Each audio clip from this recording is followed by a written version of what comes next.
Now we will study about the secondary storage devices. There are two types of secondary storage devices: direct access secondary storage, and it consists of floppy disks, hard disks for the online storage available. It also can be containing these days USB, or which you also called your pen drive.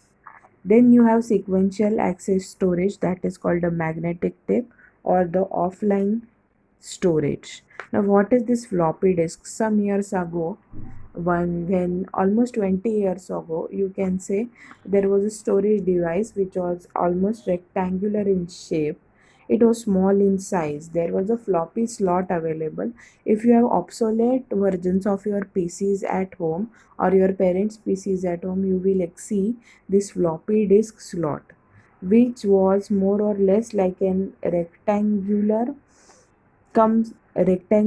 shaped device, or you can say a storage unit, which had a notch on it, which was called as the security notch, in order to save the data safely on it. So it was available in various sizes. It was called as the random access secondary storage device, both for input and output operations. It consisted of a thin film of plastic over it with a metal oxide inside it, in order to save the data inside it. The floppy disks or the diskettes were inserted in the floppy disk drive. This is called a floppy disk slot, in order to read and write the operations.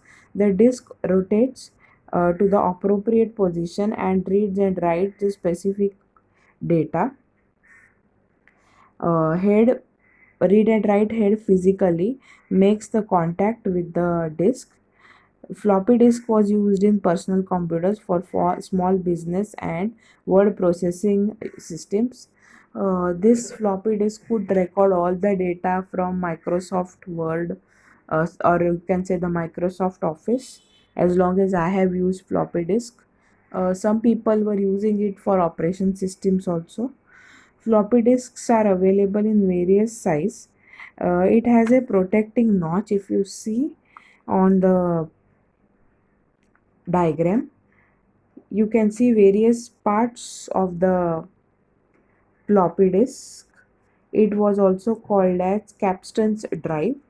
It had a disk. The size of floppy was common everywhere.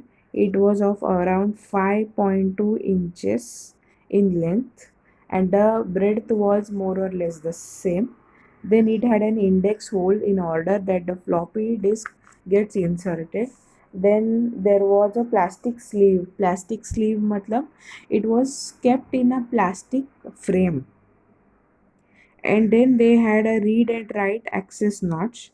There were two types of floppies available: mini floppy and micro floppy. I have used mini floppy of 5.2 inches in size, as a capacity for double sided double density type 360 kb, or double sided high intensity type of 1.2 MB data. Means today's size of a video is also bigger than the storage size of a floppy. Floppy, micro floppy diskettes 3.5 inches size. The capacity is DSDD, means double side double density 720 kb, and double side high density 1.44 MB data would be stored inside it. This small was your floppy. That is why it became obsolete, and nobody is henceforth using it for the processing. Yes, some people have this floppy available.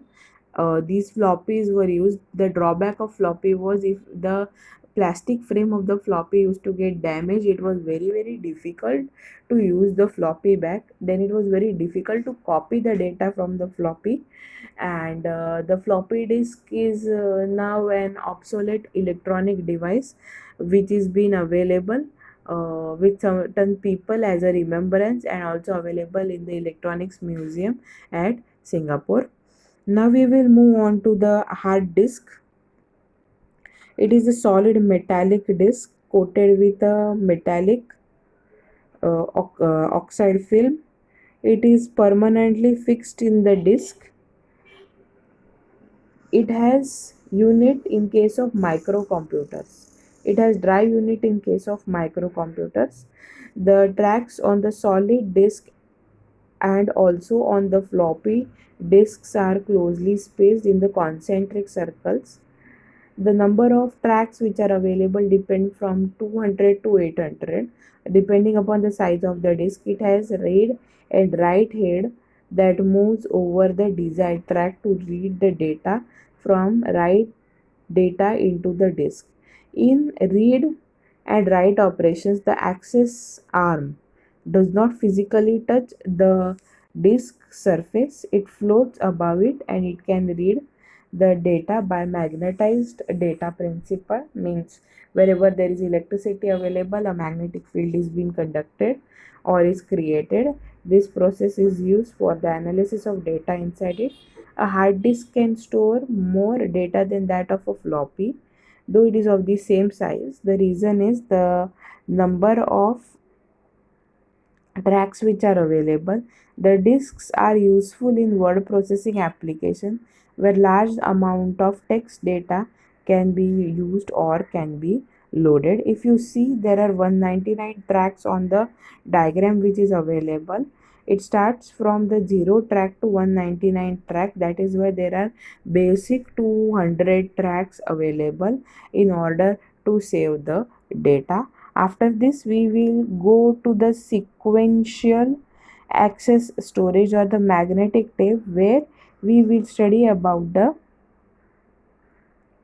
magnetic tapes. Prior to that, we will first study the third part of the online storage, which could be temporarily accessed inside it, that is the compact disk.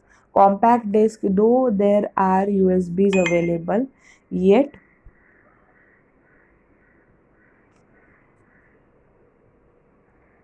yet we can yet use the compact disk for our storage. A compact disk is only for read only kind of a memory or a optical disk. Compact disk is also called as the CD-ROM. It is able to provide enormous storage to us. There are more than 1000 floppy disks data can be stored inside one compact disk. It is a single silvery plastic disk or platter.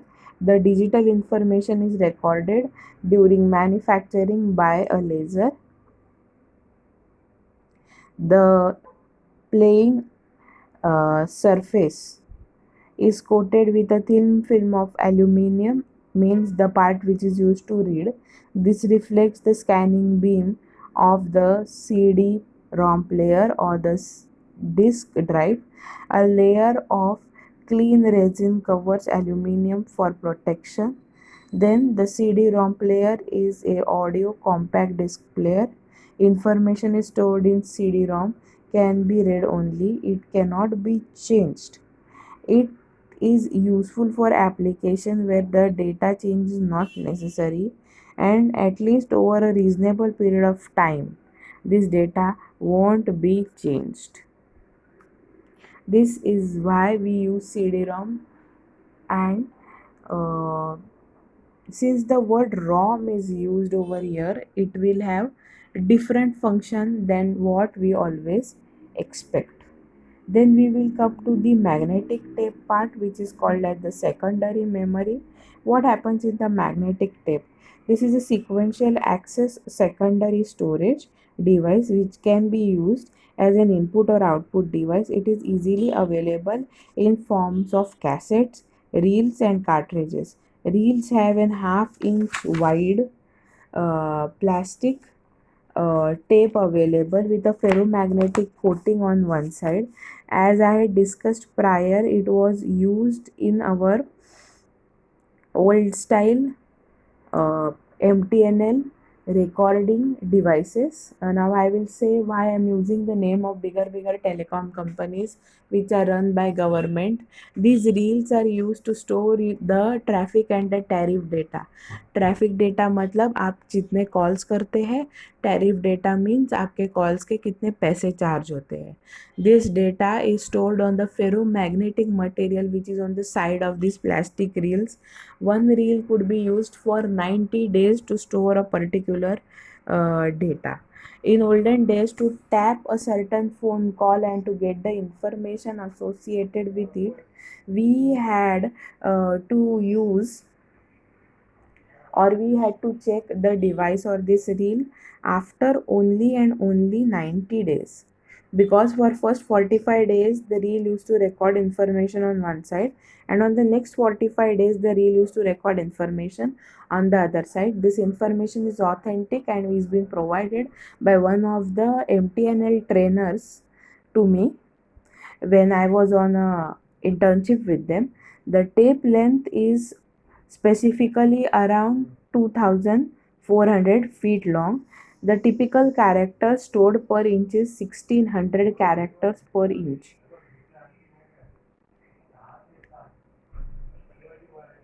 Information stored. I will definitely give the pic of this part. Information stored on the tape is in the form of magnetized and non-magnetized spots, that is ones and zeros, which can be arranged in 9 tracks running along the length of the tape. It represents the tracks, the special codes, the EBCD, IC codes which are required. It stores even or it is used to store even data like even and odd parity. The tape drive unit consists of supply reel, take up reel, and a set to read and write the heads and erase the head. Two vacuum channels are used as a buffer to prevent the data on the tape from snapping and stretching. When we starting with the stationary position and slowly moving down to the full speed, the heads are used either to access information or to place information on the either side of the tape. When fresh data is written, obviously the previous data is being erased. The programs